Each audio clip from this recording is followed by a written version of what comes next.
Hi, I'm Alan Wenzel with Freepod.org, and today I'm having a conversation with Ed Alderman, the owner and operator of the Computer Tutor, an organization that's been around for a number of years. And Ed, first of all, thank you for being here and having this little conversation with us about computers and computer scams. But before we get into the subject, let me just tell our listeners that Ed has been at this business for 17 years. Yes. And has helped literally thousands of people with various kinds of computer issues, all the way from setting up a computer to removing junk from their computer to helping them through the topic that we are going to talk about today, Ed, and that is computer scams. So let's just get right into it. And I want to learn a little bit about computer scams. And can you help our listeners maybe by noting what are some of the more common computer scams that you are noticing today? Absolutely. So tons and tons of scams. Hard to cover all of the topics actually, or all the different categories. But since I'm in the computer business, let's talk about specifically computer scams that can really mislead or fool pretty much anybody into clicking on a link or calling a fake number. So the probably the most popular scam, or the most common scam, I shouldn't call it popular, is a website that possibly had been corrupted or hacked into by a scammer. And then the website will pop up a very large screen indicating that your computer has been infected or is infected or has a virus, or your social media is infected. And you'll see Microsoft logos, you'll see HP logos or Norton or McAfee, and it looks very authentic. And then you'll see a phone number to call. Now, you never want to call that phone number, because if you do, you'll get somebody on the phone that's very polite, very caring, very concerned about your problem, but they have nothing to do with Microsoft. And they will eventually talk you into allowing them remote control of your computer. At that point, they have full access to your bookmarks, your favorites, your passwords, your personal information.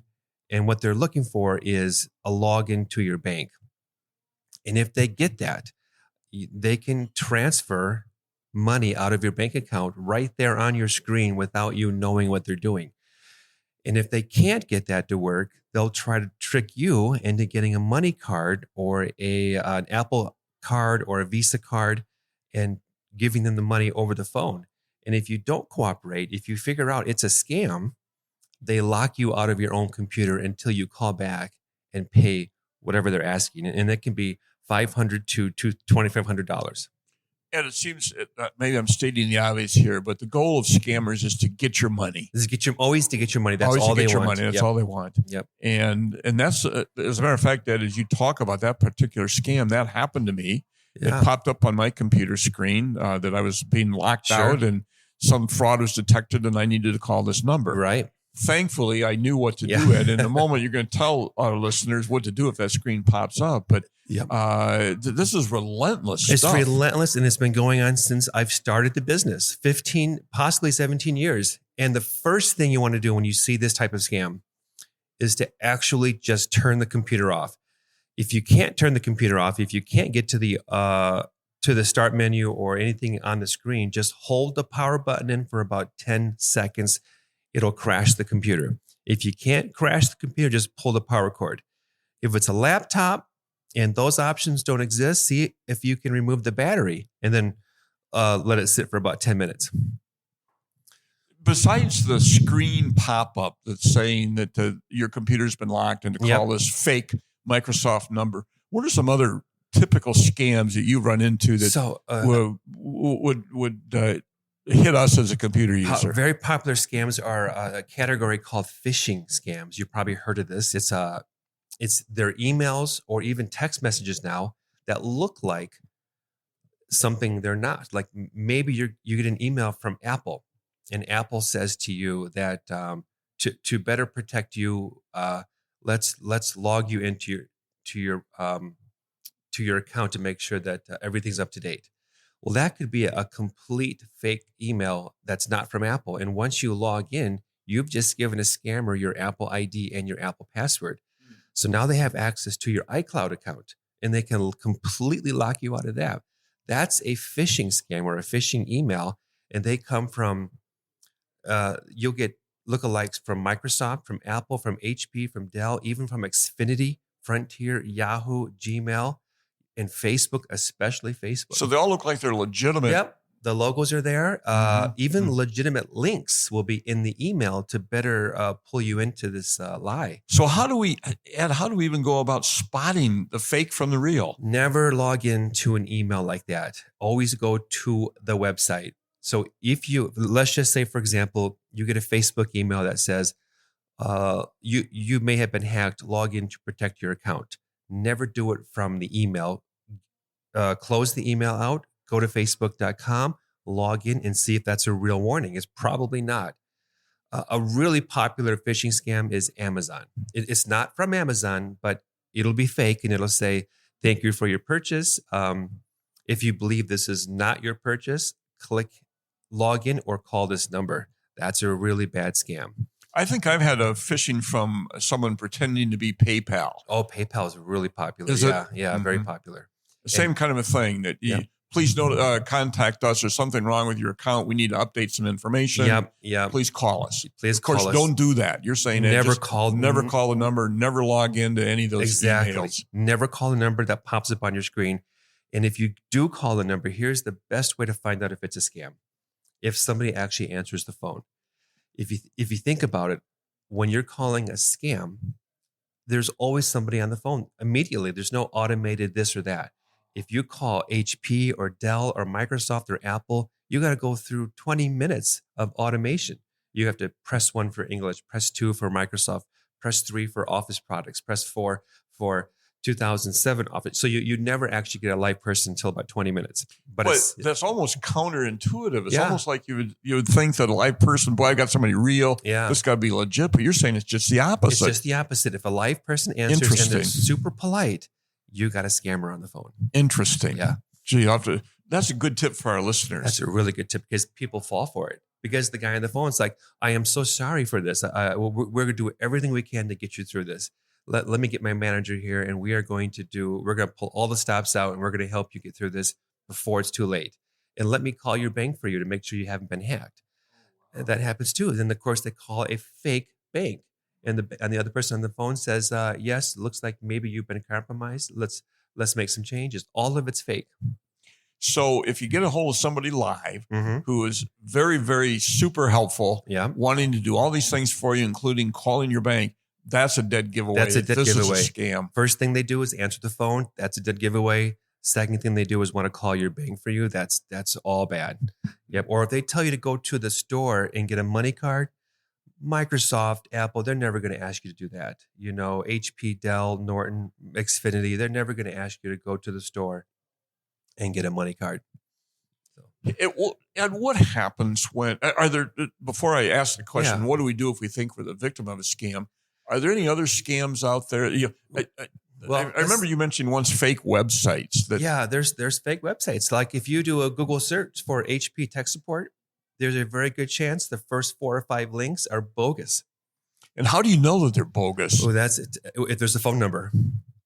If you go to this site and it says call this number, that's because you're going to think to yourself, oh my gosh, this is so easy. I've got what I wanted. I'm going to get an HP tech on the phone. He's going to help me. When you go to HP support, there's no phone number. You know, they just can't support 1 billion users. You know, Microsoft can't support 5 billion users. They just can't do it. So there are no numbers. They're there, but usually you have to dig deep to find the actual phone number. And you know you've got the right one if you can't get a live person. I notice that sometimes when you Google, well, let's say HP tech support or something, that I tend to scroll down until I see hp.com or hp.org. That's a very good tip. For a legitimate website, not one that's sponsored by somebody else or go through a third party to get to it. Very good point. And there is a website I use and I tell people to use all the time to get legitimate phone numbers, and it's called contacthelp.com. It's all one word, contacthelp.com. You can type in any company you're looking for and they'll give you the legitimate phone number. Oh, wow. Yeah, I love it. It's the only website I use to call whoever I'm trying to call. Give that to our listeners again, Ed. www.contacthelp.com. www.contacthelp.com. Yep, you can look up HP, Apple, any company that actually has a phone number, you can look them up and find the toll-free number. That's a great tip. I love Now, it. here's a question for you, Ed. Let's suppose that you realize you become victim of a scam. Sure. You've turned your computer over to somebody. You've gotten a gift card to send off somewhere, and you've done that, or someone has shown up at your door to receive some kind of a financial reward. What do you do if you think you've been the victim of a scam? First thing is call the bank. Call the bank and let them know somebody had access to my computer, because most of us do banking online, which means that information is available to the scammer once he has remote access. So call the bank immediately. If you have, by any chance, any other financial institution like a investment portfolio through, let's say, Fisher or Schwab, it's always good to contact them and let them know that somebody had access to your account, or not to your computer at least. You never know what they were able to do. Let me tell you a real quick story that happened to a customer of mine. I couldn't believe it. So he got a phone call from Amazon. It wasn't Amazon. And they told him that they had accidentally refunded him too much money. So he logged into his bank account. And first they got him to give the scammer permission to remote into the computer. So what they did is they opened up his browser and moved it over to a secondary screen that he didn't have. The scammer had two screens. He had one. So on the second screen, they logged into his bank account, moved $4,000 from his savings to his checking account, and labeled it Amazon. So then he saw it, of course, and the scammer said, "We just need $3,900 back. You can keep $100." So, but he couldn't transfer it. He had to go get a money card, which should have been a red light. But he went ahead and got the money card and wrote it, and then called them back and gave them the numbers, and they had $3,900. But it was never their money. It was just his money from savings to checking, but it looked like an Amazon deposit. So they did that without him seeing a thing. But he let them have remote control. Yep. Ed, is there some point where we need to contact law enforcement if we feel like we've been scammed, or what would you recommend in that regard? Honestly, there's nothing they can do. Even they'll tell you that right there in person, that there's nothing we can do. It's in another country, and nothing seems to get done about this. Even these third world countries, mostly India or the Philippines, there is no real punishment for this. They might shut these cells down, but they just reopen a week later. They pop up somewhere else quickly. Yeah, with the same people. So there is no, I don't know if there's no laws, or if the government is maybe taxing and getting money from these scammers. I have no idea. But so it's difficult for all of us here in the United States to police that kind of activity, because it really is coming from sources outside of our country and other parts of the world. Yep. Every time. Let's just kind of run through for our listeners, kind of in summary, Ed. Yeah. Some reminders for our listeners. We know that scammers are after your money. So the list of things that you should never do is, first of all, don't ever, ever, ever give out any personal information to anybody by phone. Right. Unless you know who it is specifically. Never do that. Never call a phone number that you didn't go looking for on the computer. No. Never call a phone number. Never call a phone number that you haven't looked up. That pops up on your screen. Never, ever let anybody have remote access to your devices unless it's a family member, or you know for a fact that you're talking to somebody who's legitimate. I just had a guy I've been working with for years and years. He let somebody in his computer. He figured out he was being scammed. This scammer put a password on his computer. It was unhackable. We had to wipe everything out and restart and reinstall all the software for the computer, because the scammer locked him out. And the only way that he can get back in is if he called the scammer back and paid $1,500.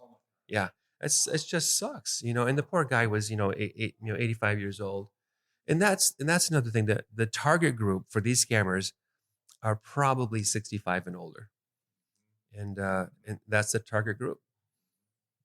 So be wary is the watchword. Don't give out information. Right. Don't call numbers that pop up on your screen. Don't ever give remote control. No.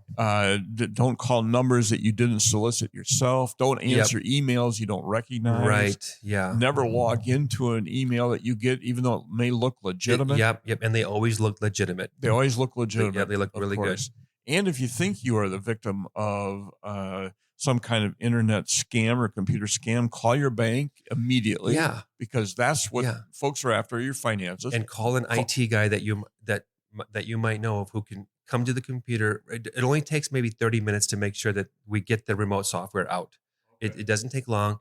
Just call somebody who is savvy and have them go through the computer and remove that remote control program that the scammer installed. Because if you don't, he has access to that computer. Oh, wow. Yeah. Whenever he wants. Real damage to you and your identity and to your finances. Yep, you got it. So be careful out there is the word for those of us who don't trust. And even smartphones are also the same thing as a laptop computer. There are screens that pop up, especially with the iPhone. It's relatively new. There's a fake iPhone warning that pops up on your screen saying that, oh my gosh, I forgot what it says. It says something to the degree where you need to contact us because your account has been compromised. And of course, it's fake. It's not dangerous. Your phone's not infected. It's just a pop-up. You just reboot the phone and you're fine. But don't call the number. So just shut the phone off and that's start all it you up have again. to do. Yep, It's not an actual infection. It's just a pop-up, but it's designed to take over the whole screen. Ed Alderman, the computer tutor, has been very helpful to me personally, and I know he is very concerned, as we all should be, about those of us who might be subjected to these computer scams. So, Ed, I want to thank you for your time today and sharing some very valuable information about what to do, how to spot a scam, and what to do if you think you are being victimized by some scammer out there. So, Ed, thank you very much. Any final word for us, Ed, here before we sign off? Thank you very much for the interview. And I would just tell everybody to treat the internet like it's a dark alley in New York City. Just be very cautious. All right. Ed, thanks for your time. Thank you. Again, this is Alan Wenzel with Freepod.org, hoping that you've enjoyed our conversation over coffee today with Ed Alderman of the Computer Tutor. Thanks, Ed. Thank you. Thank you, listeners.